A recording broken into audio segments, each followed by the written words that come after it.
Nakaalerto ang Health Department sa bakteryang nagdudulot ng binansagang walking pneumonia. Ang mga tinamaan walang kamalay-malay at nakakapasok pa sa trabaho o eskwela pero nakakahawa na pala.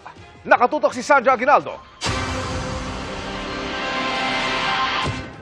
Sa gitna ng kumakalat na respiratory illness sa China dahil sa Mycoplasma pneumoniae bacteria, hinihintay na rin ng Health Department ang ulat ng Philippine General Hospital o PGH kaugnay sa pagdami ng kaso ng pneumonia na binanggit ng pamunuan nito noong Martes. Full spectrum po, mula infant hanggang matanda po, no? Kaya yung pediatric ward din po namin, maraming naka-intubate.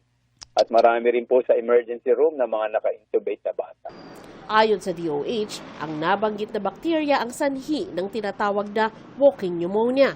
Kaya walking kasi hindi akala nung may tinamaan nito na meron pala siyang pneumonia. Kasi kaya niya pang pumasok sa trabaho, pumasok sa paaralan.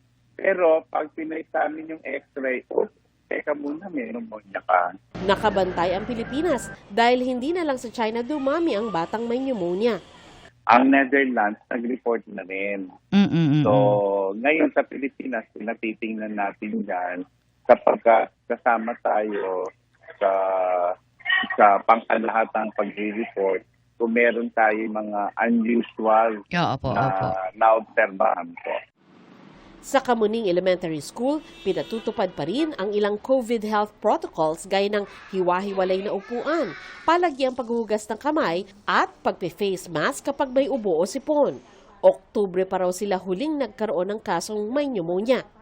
Nangyari yon yung isang grade 2 teachers, marami siyang absent na parang 10 na bata nagkasabay-sabay na may sakit.